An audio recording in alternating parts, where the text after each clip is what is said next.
where the fun begins. This is where the fun begins. This is where the fun, this is where the fun, this is where the fun begins. What is up, everybody? Craig from Toy Anxiety here. I have a lightsaber. I believe this is from Return of the Jedi, Luke Skywalker. You know the drill, but that's not why we're here. We're here to talk about the brand new Star Wars HasLab, the low altitude transport Republic gunship. Look at this thing. This is incredible. So, if you're an Attack of the Clones fan, this is really amazing. So they've released versions of this before.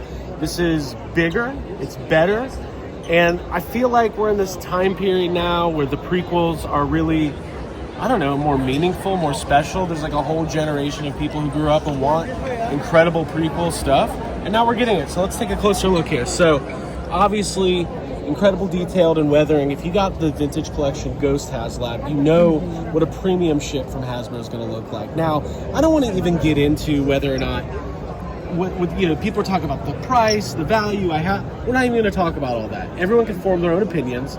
We just want to, first off, look at this talk about the quality of it, yeah. Salacious chrome graffiti on this attachable piece right here. Is that what that is?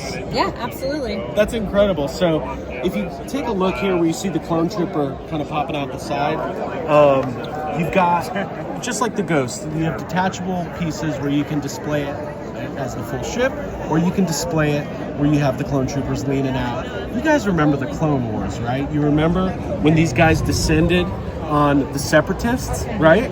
That was amazing. And now you could do it in toy and action figure form. If Ryan Dole was here, he'd be yelling at how factually incorrect I'm being about the HasLab, but Thank goodness he is. Thank goodness he's not here to yell at me. I really look at the I don't know, side cockpit ball. That can't be the official name, but that's really cool. Yeah, like a gunner seat and like an orb type deal. So cool. Jacob, what do you think now that you're seeing this up close? Well, it's very impressive, and I think that's part of the thing is you kind of can't really get a great sense of scale of this thing unless you see it in person. Right.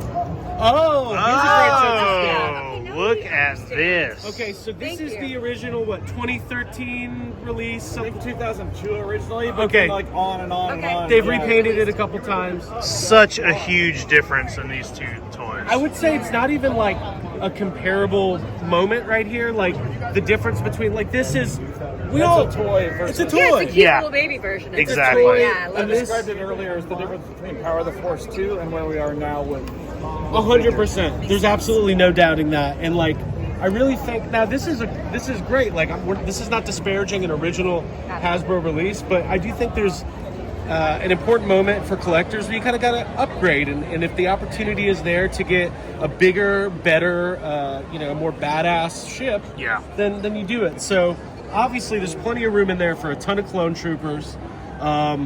I'm just worried about what's going on with Count Dooku and all of that. I'm just getting a little stressed out thinking about it. Yeah, there's a lot at stake here. It's an absolutely beautiful glow up from the original. Yeah. Jake, I'll take that real quick. I wanted to kind of go, there's some stretch goals here and figures included.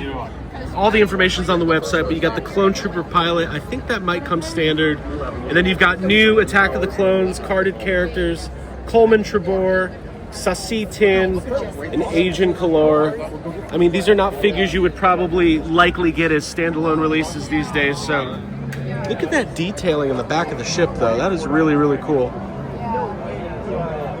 So yeah, the development team knocked this one out of the park. And again, you see what the old one looks like. And the old one's cool. I might even get the old one. But Abby, the trick is you're going to want to army build these, right? Yeah, 100%. Let's get as many as possible. They look great suspended in a room. It looks really good stationary like this. Yeah, absolutely. I'm going to try to get some eyes on the figures. I'll just cut across here so everybody gets a chance to see. And we can kind of close up on the figures here. So if you remember the Battle of Geonosis, pivotal moment in the Star Wars prequel trilogy. So yeah, available now, Hasbro Pulse. Jacob, I'll give you the final word. Yeah, I mean, it's super impressive. The figures that it comes with. One of my favorite things is that one of these characters, which I feel like I've never seen before, is literally a dinosaur-headed Jedi, and I need that. This is a great HasLab. I hope it does well. And Abby, Yeah. famously, NSYNC was part of the Battle of Geonosis, but they were Oh, cast. Can we hell get yeah. the NSYNC figures? I would love to. And to close out the video, bye.